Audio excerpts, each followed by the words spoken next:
그곳의 추위는 서울에서 말하는 그런 겨울 날씨 따위가 아닙니다. 뼛속까지 파고드는 게 아니라 아예 뼈를 깎아내는 것 같은 함경남도의 칼바람이죠. 1981년 1월, 제가 복무하던 곳은 일반인들은 지도에서조차 찾을 수 없는 소위 12호 구역이라 불리는 오지였습니다. 인근의 국가 보위성이 관리하는 비밀 지하시설이 있다는 소문만 무성했지, 우리 같은 하급 군관들은 그저 입을 닫고 경계나 서는 게 일상의 전부였습니다. 그날 밤은 유독 기괴할 정도로 고요했습니다. 보통 겨울밤이면 굶주린 늑대 울음소리나 마른 나뭇가지 꺾이는 소리라도 들려야 하는데, 그날은 마치 세상의 모든 소리가 거대한 진공청소기 속으로 빨려 들어간 것처럼 적막하더군요. 너무 고요해서 제 심장 뛰는 소리가 귓가를 때릴 정도였습니다. 새벽 2시경이었을 겁니다. 교대 근무를 위해 초소 밖으로 나왔을 때 서리가 하얗게 내려앉은 철책 너머 산맥 위로 이상한 현상이 목격되었습니다. 처음에는 미제 슴냥이 놈들의 정찰기인 줄 알았습니다. 하지만 아니었습니다. 하늘 한복판에 별들 사이로 검은 구멍 하나가 뚫린 것 같았습니다. 빛을 내는 게 아니라 오히려 주변의 빛을 빨아들이는 듯한 시커먼 물체가 소리도 없이 공중에 떠 있었죠. 그런데 그 검은 물체 가장자리에서 아주 미세하게, 마치 썩은 고기가 타들어갈 때 나는 듯한 시퍼런 불꽃이 일렁이기 시작했습니다. 야, 저거 보러. 저게 뭐네? 옆에 있던 신병 녀석이 사시나무 떨듯 떨며 손가락으로 하늘을 가리켰습니다. 그 순간이었습니다. 소리도 없이 떠있던 그 검은 불꽃이 갑자기 요동을 치더니 마치 비명을 지르는 것 같은 궤적을 그리며 우리 구역 깊숙한 숲으로 곤두박질치기 시작했습니다. 보통 비행기가 추락하면 폭발음이 나거나 화염이 치솟아야 하지 않습니까? 그런데 그건 달랐습니다. 땅에 부딪히는 순간 소리는 전혀 들리지 않았습니다. 대신 지면을 타고 기분 나쁜 진동이 발바닥을 타고 올라왔고, 곧이어 코를 찌르는 강렬한 냄새가 바람을 타고 불어왔습니다. 락스물에 썩은 생선을 버무려 놓은 듯한 지독한 암모니아 냄새였습니다. 그때 초소 안의 구식 무전기가 미친 듯이 비명을 지르기 시작했습니다. 치직, 치지직. 전 부대 즉각 사격 위치. 치직. 허가 없이 접근하는 모든 생명체를 사살하라. 창고의 목소리는 평소와 달랐습니다. 당황함이 아니라 극도의 공포에 질려 쥐어짜는 듯한 목소리였죠. 우리는 약속이라도 한 듯 총구를 숲으로 향했습니다. 안개가 강물처럼 밀려내려오기 시작했고, 그 안개 너머로 무엇인가가, 아주 길쭉하고 기괴한 그림자가 우리를 향해 천천히 걸어오고 있었습니다. 인간의 걸음걸이가 아니었습니다. 관절이 뒤로 꺾인 것 같은 부자연스러운 움직임. 그리고 안개를 헤치고 드러난 그것의 눈과 마주쳤을 때 저는 깨달았습니다. 오늘 밤 우리가 마주한 건 이 세상의 것이 아니라는 사실을요. 안개는 살아있는 짐승처럼 눅눅하게 발목을 휘감았습니다. 시야는 불과 5m 앞도 분간하기 어려울 정도로 탁해졌고, 공기 중에 섞인 그 지독한 암모니아 냄새는 점점 폐부를 찔러왔습니다. 숨을 쉴 때마다 목구멍이 따끔거렸습니다. 옆에 선 신병 녀석의 이빨 부딪히는 소리가 요란하게 들릴 만큼 정적이 감돌았지만, 그 정적은 곧 기괴한 소음에 의해 깨졌습니다. 스르륵, 스륵. 악엽 위를 끄는 소리 같기도 하고 젖은 고물을 바닥에 문지르는 것 같기도 한 소리였습니다. 소리가 들려오는 방향은 우리가 방금까지 응시하던 숲의 입구가 아니라 초소 바로 뒤편의 절벽 쪽이었습니다. 인간이라면 결코 오를 수 없는 깎아지른 수직벽인데, 무언가가 그 벽을 타고 내려오고 있었습니다. 저는 반사적으로 손전등을 켰습니다. 빗줄기가 안개를 뚫고 벽면을 비춘 순간 저는 제가 본 것을 부정하고 싶었습니다. 거기엔 생명체라고 부르기엔 너무나 이질적인 무언가가 매달려 있었습니다. 키는 기껏해야 어린아이 정도로 작아 보였지만 팔과 다리는 몸통보다 2배는 길어 보였습니다. 녀석은 거미처럼 벽에 착 달라붙어 고개를 180도 돌려 우리를 내려다보았습니다. 손전등 빛을 받은 녀석의 눈은 유리알 같았습니다. 눈꺼풀도 없이 얼굴의 절반을 차지하는 거대한 검은 눈구멍이 우리를 꿰뚫어보고 있었습니다. 피부는 옅은 은회색이었는데 뱀의 비늘처럼 매끄러우면서도 끈적한 점액질이 흐르고 있었습니다. 녀석의 가슴팍이 불규칙하게 들썩일 때마다 입술도 없는 입 사이로 푸르스름한 연기가 새어나왔습니다. 그것은 적개심이라기보다는 마치 길을 잃은 짐승이 내뿜는 절망적인 공포에 가까운 표정이었습니다. 하지만 우리에게 그것은 중요하지 않았습니다. 동무, 봤소? 저거 귀신입니까? 신병의 목소리가 뒤집혔습니다. 그 찰나 벽에 붙어있던 녀석이 허공을 날아 지면으로 내려앉았습니다. 녀석은 소리도 없이 숲을 향해 달리기 시작했습니다. 그런데 그 달리는 모습이 가관이었습니다. 관절이 우리가 아는 방향과는 반대로 꺾이며 4발로 뛰는 것도 아니고 2발로 뛰는 것도 아닌 기괴한 보법으로 어둠 속을 파고들었습니다. 섞어라.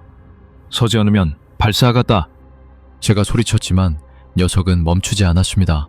오히려 그 녀석이 입을 벌려낸 소리는 제 등골을 서늘하게 만들었습니다. 그것은 비명이라기보다 여러 사람의 목소리를 한데 섞어 기계로 돌리는 듯한 불협화음이었습니다. 이끄 하는 금속성 소음이 귓전을 때렸습니다. 발사! 사격하라! 장구의 지시가 무전기에서 다시 비명처럼 터져나왔습니다. 신병이 먼저 방아쇠를 당겼습니다. 타타탕 하는 총성이 고요한 밤의 정적을 찢어발겼습니다. 저도 거의 동시에 총구를 고정하고 연발로 갈겼습니다.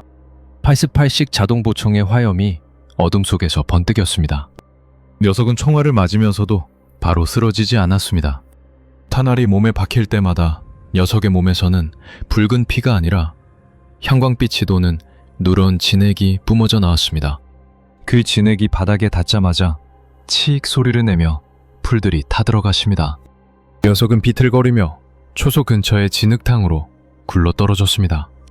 우리는 조심스럽게 하지만 필사적으로 총구를 겨눈 채 진흙탕으로 다가갔습니다. 녀석은 아직 숨이 붙어 있었습니다. 가느다란 손가락을 허공으로 내저으며 무엇인가를 붙잡으려는 듯 떨고 있었습니다. 가까이서 본 녀석의 피부는 마치 썩은 가죽을 이어붙인 것 같았고 코가 있어야 할 자리엔 작은 구멍 2개만이 뚫려 있었습니다. 그때였습니다. 녀석의 검은 눈 속에서 무언가 일렁였습니다. 그것은 지성이 담긴 눈빛이었습니다. 녀석은 저를 똑바로 쳐다보았습니다. 마치 원망하는 듯한 혹은 무언가 간절히 전달하려는 듯한 그 눈빛이 제 뇌리를 강하게 때렸습니다. 갑자기 제 머릿속에서 수만 명의 사람이 동시에 비명을 지르는 듯한 환청이 들려왔습니다. 상사 동지, 이놈 죽은 것 같습니다. 신병이 대검으로 녀석의 몸을 쿡 찔렀습니다. 녀석의 몸이 한 차례 크게 경련하더니 이내 축 늘어졌습니다. 그와 동시에 주변을 감싸던 그 지독한 암모니아 냄새가 폭발적으로 진해졌습니다. 눈이 따가워 눈물이 흐를 정도였습니다. 우리는 얼어붙은 채 그 기괴한 시체를 내려다보았습니다. 혁명의 수도 평양에서도 남조선 괴뢰군에서도 본 적 없는 존재. 우리가 죽인 것은 인간이 아니었습니다. 아니, 이 지구상의 생명체조차 아니었을 겁니다. 바로 그 순간 멀리서 수십 대의 군용 트럭 소리가 들려왔습니다. 일반적인 보병 부대의 소리가 아니었습니다.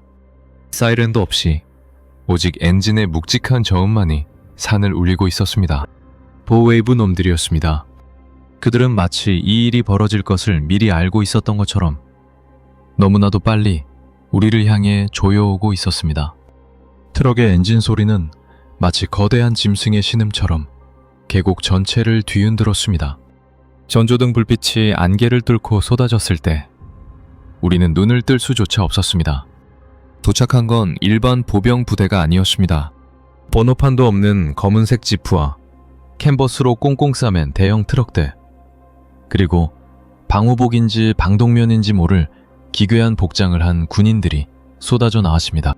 그들의 어깨엔 붉은 별 대신 낯선 푸른색 표식이 붙어 있었습니다. 국가보위성 직속의 특수처리반이라 불리는 자들이었습니다. 모두 총을 내려놓고 바닥에 엎드려라. 고개를 드는 자는 즉시 반당군자로 간주하고 현장에서 처단한다. 확성기를 통해 울려 퍼지는 목소리는 차갑다 못해 날카로운 칼날 같았습니다. 방금 전까지 사선을 함께 넘었던 전우들의 목소리가 아니었습니다.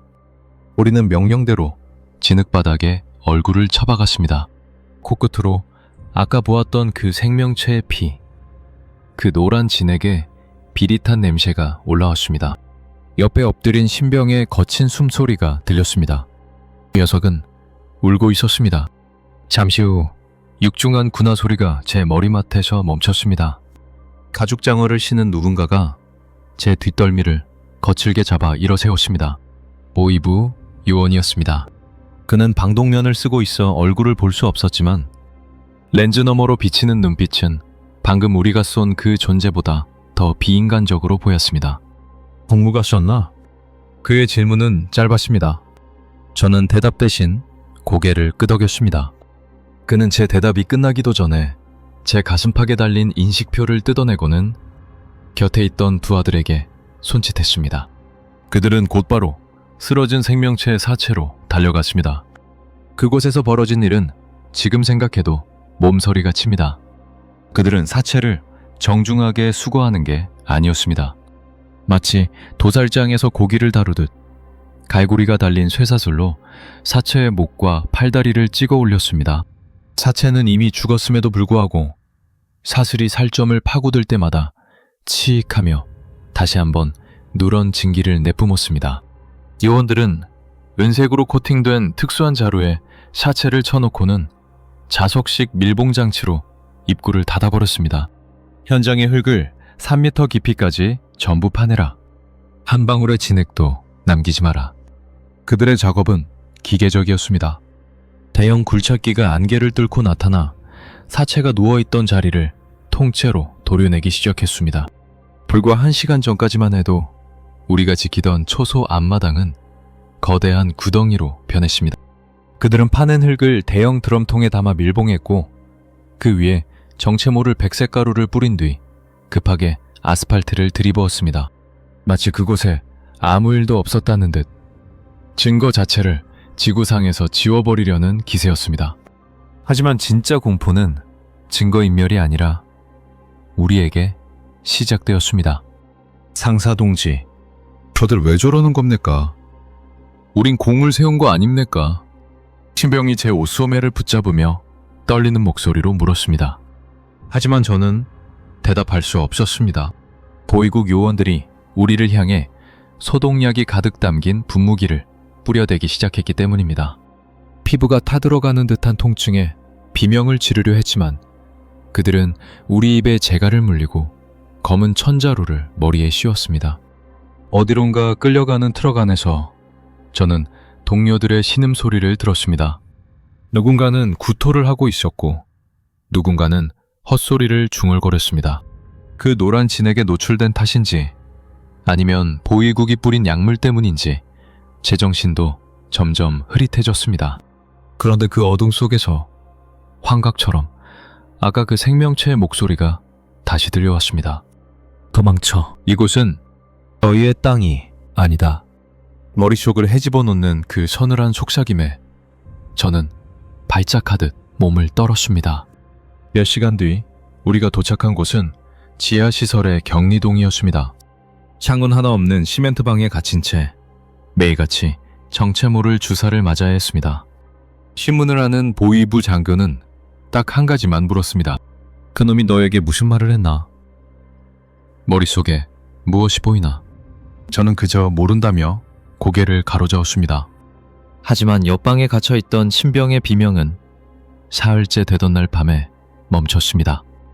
다음날 아침 복도를 지나는 들것 위로 하얀 천에 덮인 신병의 손이 삐져나온 것을 보았습니다. 그 손은 이미 사람의 것이 아니었습니다. 손가락이 비정상적으로 길어지고 손톱자리엔 은회색 비늘이 돋아나고 있었습니다. 우리는 영웅이 된 것이 아니었습니다. 우리는 오염된 처리 대상일 뿐이었습니다.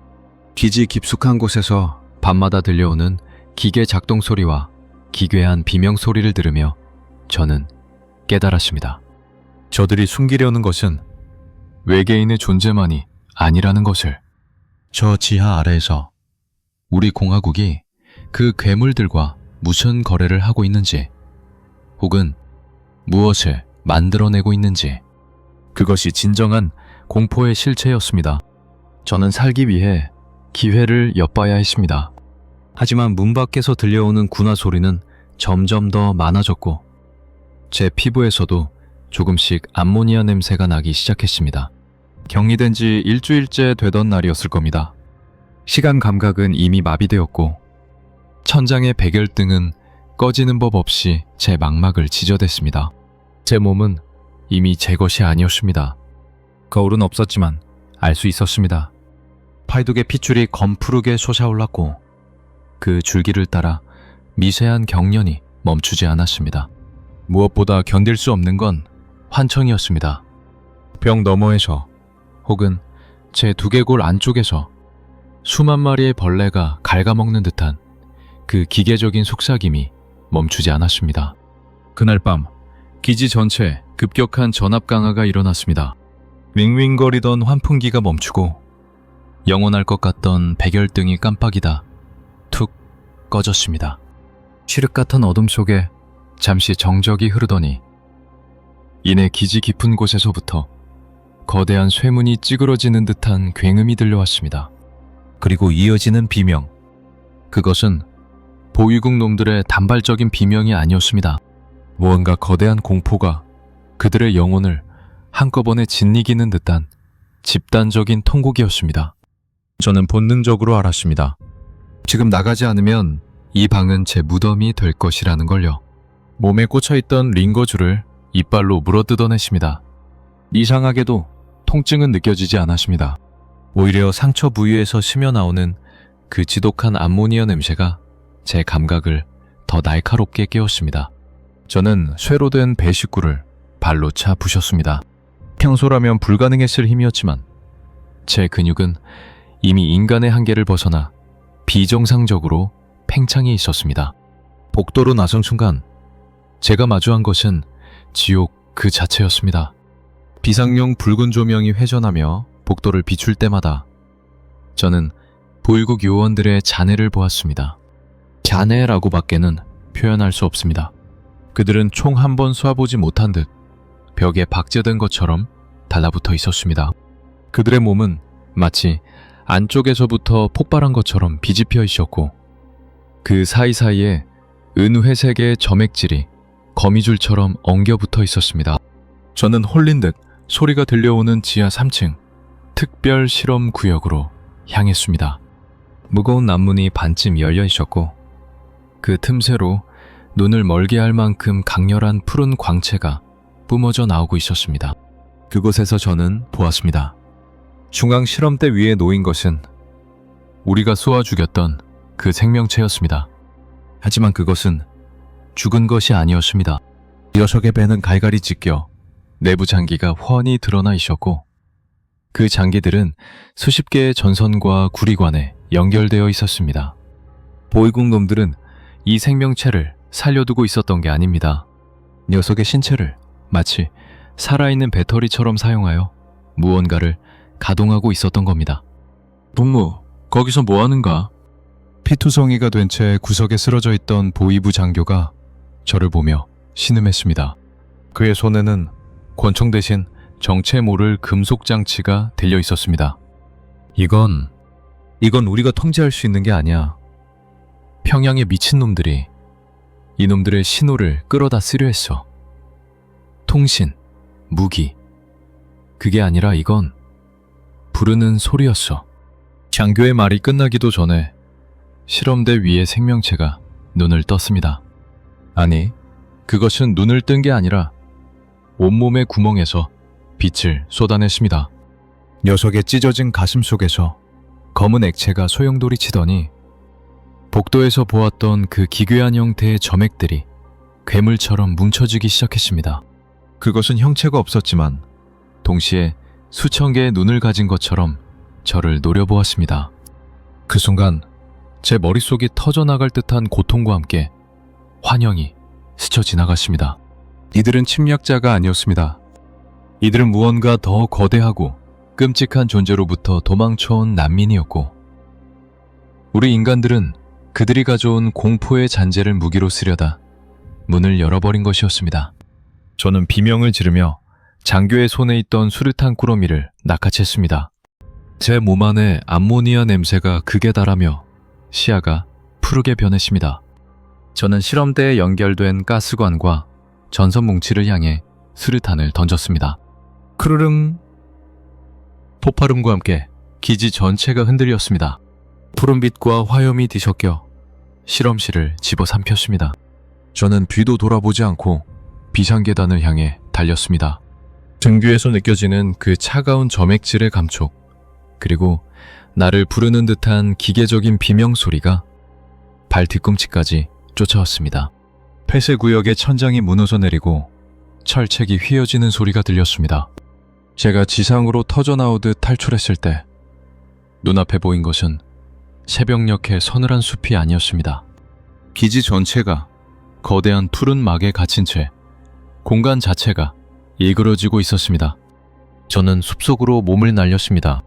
뒤를 돌아본 순간 제 12호 초소와 지하기지는 소리도 없이 공중으로 붕괴하며 검은 구멍 속으로 빨려 들어가 사라졌습니다.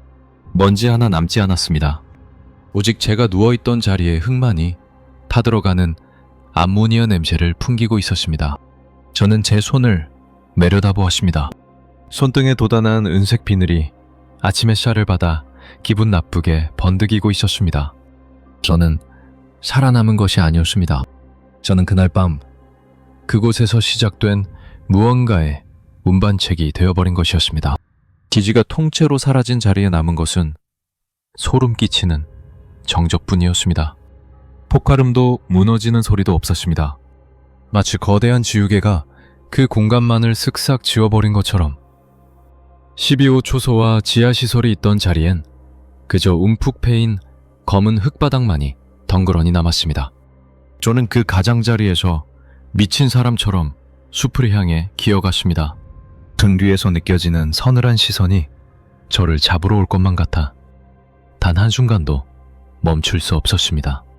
그로부터 며칠 동안 어떻게 산맥을 넘었는지 기억나지 않습니다. 정신을 차려보니 저는 이미 부대에서 멀리 떨어진 어느 산간마을의 헛간에 숨어 있었습니다. 제 몸에서 나던 그 지독한 암모니아 냄새는 서서히 옅어졌지만 대신 제 몸에는 지워지지 않는 낙인이 남았습니다. 가심팍과 팔뚝에 돋아났던 은회색 비늘들은 딱딱하게 굳어 흉터처럼 변했고, 거울 속 제 눈동자는 예전의 검은색이 아니라 아주 희미한 푸른빛이 감도는 이질적인 색으로 변해 있었습니다. 그 사건 이후 공화국에서는 제12호 구역에 대한 모든 기록을 삭제했습니다. 저와 함께 복무했던 전우들, 저를 취조했던 보위부 요원들, 그리고 그 신병까지, 그들은 모두 작전 중 전사도 아닌 처음부터 존재하지 않았던 사람들이 되었습니다. 창구에서는 그 지역을 영구 폐쇄구역으로 지정하고 민간인의 접근을 철저히 차단했습니다. 가끔 탈북자들 사이에서 함경남도 산맥 깊은 곳에 밤마다 푸른 불꽃이 일렁이는 유령기지가 있다는 소문이 돌 때마다 저는 심장이 멎는 것 같은 풍포를 느낍니다. 제가 사선을 넘어 이곳 대한민국으로 온 지도 벌써 수년이 흘렀습니다. 사람들은 저를 평범한 탈북자로 보겠지만 저는 단 한순간도 평범하게 살아본 적이 없습니다. 지금도 비가 오는 밤이면 제 몸의 흉터들이 살아있는 것처럼 꿈틀거립니다.